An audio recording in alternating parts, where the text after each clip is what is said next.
Guys, আপনারা যারা ঘরে বসে অনেক সময় বৃষ্টির কারণে বাহিরে হোটেলে যে খাবারটা খেতে পাচ্ছেন না, বৃষ্টির কারণে বারবার বাহিরে যেতে যেও থেমে যেতে হচ্ছে, তারা খুব সহজে ঘরে বসেই একটা মুরগি থাকলে ঘরে বসে আপনি একটা রেস্টুরেন্টে খাবার তৈরি করতে পারবেন।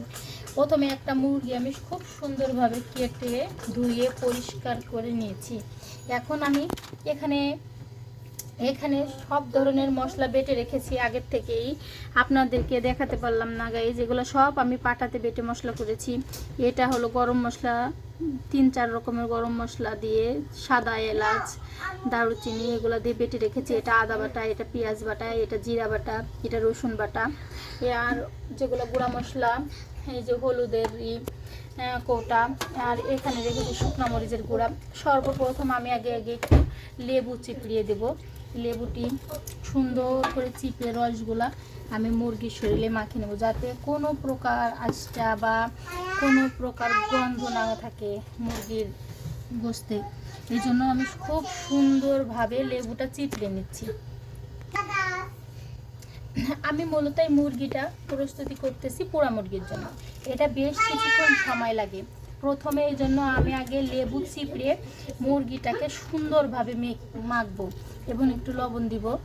দেওয়ার পরে মেখে সমস্ত মশলা দিয়ে একবারে মেখে রেখে দিব আধা ঘন্টার জন্য। লেবু দিয়ে আমি সুন্দর করে মেখে নিলাম। লেবু দিয়ে আমি সুন্দর করে মুরগিগুলো মেখে নিলাম। এবার আমি পরিমাণ মতো লবণ দিব। পরিমাণ মতো লবণ দিয়ে এবার আমি মশলাগুলো দিব। প্রথমে আমি পরিমাণ মতো জিরা বাটা দিব, পরিমাণ মতো পেঁয়াজ বাটা দিব, পরিমাণ মতো আদা বাটা দিব। এখানে আছে গরম মশলা, 5-6 রকমের বাটা মশলা, গরম মশলা বেটে রেখেছি আমি। এখন দিব রসুন বাটা। আমি এটা আসলে পোড়া মুরগি করতে চাচ্ছি। বাহিরে অনেক সময় ছোট বাচ্চা জেদ ধরে যে আম্মা চলো রেস্টুরেন্টে যে খাওয়া দাওয়া করি, কিন্তু বৃষ্টির কারণে অনেক সময় আছে ছেলের বাবার ছুটি থাকে না, বাহিরে যাওয়া হচ্ছে না, সময় পায় না।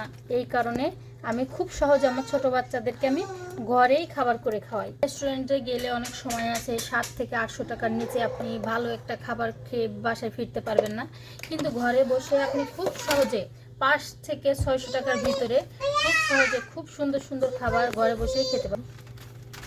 আমি খুব সুন্দর করে মেখে নিব। মেখে নিয়ে আমি এটা আধা ঘন্টার জন্য রেখে দিব। রেখে দেওয়ার পর তারপরে আমি যখন ভাজবো আপনাদের সাথে সেটা শেয়ার করব।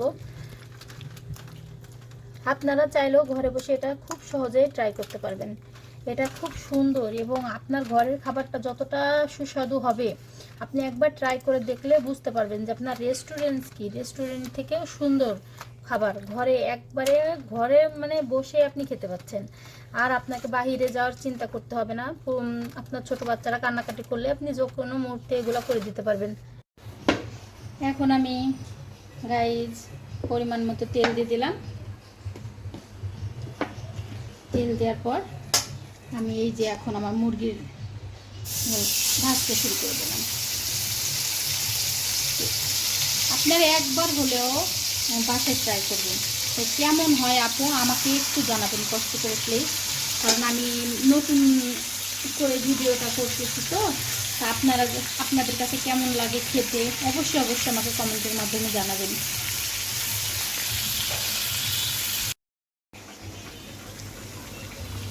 এবার আমি মশলাটা চারিপাশ দিয়ে দিচ্ছি, যাতে মশলাটা মুরগির উপরে না থেকে কাঁচা থাকে। এটা অনেক সুন্দর ভাজা করতে হবে আপু, একবার আপনার রেস্টুরেন্টে স্বাদ পাবেন। টানটানা হয়ে গেছে আমার পুরো মুরগি, অনেকটাই কাছাকাছি। আর কিছুক্ষণ হবে, কারণ এখনো ভালো করে ভাজাভাজি হয়নি। রংটা কেমন হয়েছে আপু আপনারা জানাবেন আমাকে, আমি অপেক্ষায় থাকবো। আমার রেসিপিটা কেমন হচ্ছে দেখতে আমাকে জানাবেন। মুরগিটা খুব সুন্দরভাবে হয়ে গেছে। এবার কমপ্লিট পুরো মুরগি। আমি এখন পরোটা ভাজা শুরু করব। এটা আমি থালাতে বেড়ে আপনাদেরকে দেখাবো, কারণ কড়াইয়ে তো খুব সুন্দর ভালোভাবে দেখা যাচ্ছে না।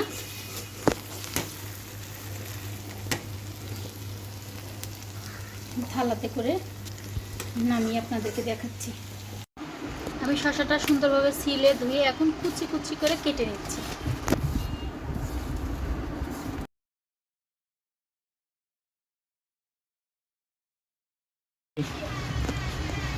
এখন আমি একটি ডানো দুধ নিয়ে নিলাম, এটা সালাতের জন্য।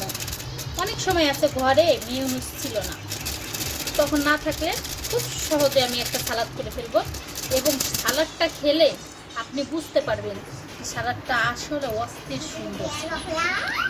এখন দিলাম আমি একটা টমেটো সস, সুন্দর করে চিপে নিলাম। এবার আরেকটু টমেটো সস দিলাম।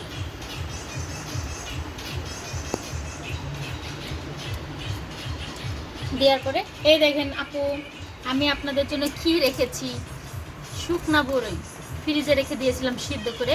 এটা গরম পানিতে ভিজাইলে আবার সে আগের মতো টাটকা হয়ে যায়। এটা সালাতের ভিতরে না দিলে মজাই থাকে না সালাতে। সালাদটা খুব সহজে মিশিয়ে নিব। একটু হালকা করে পানি দিলাম। পানি দেওয়ার পরে এখানে দিয়েছিলাম পেঁয়াজ কুচি, কাঁচামরিচ কুচি,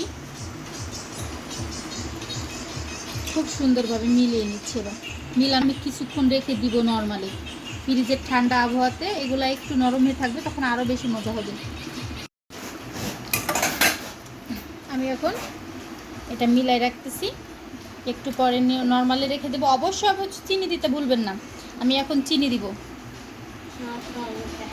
এবার আমি আপু 1 চিমটি পরিমাণে লবণ এবং পরিমাণ মতো চিনি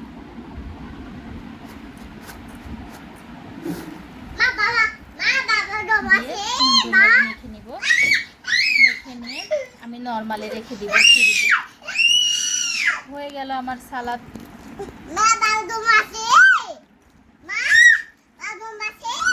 হয়ে গেল আমার সালাদ করা।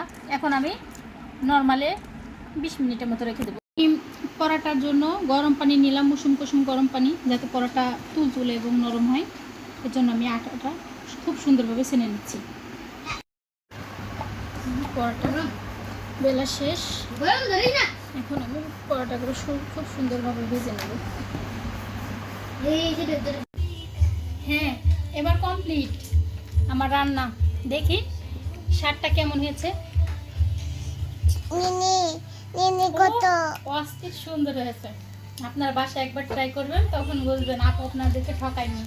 আর আমাকে কমেন্টের মাধ্যমে জানাবেন আপু আপনারা কলেজ শেষে যে এটা কেমন হয়।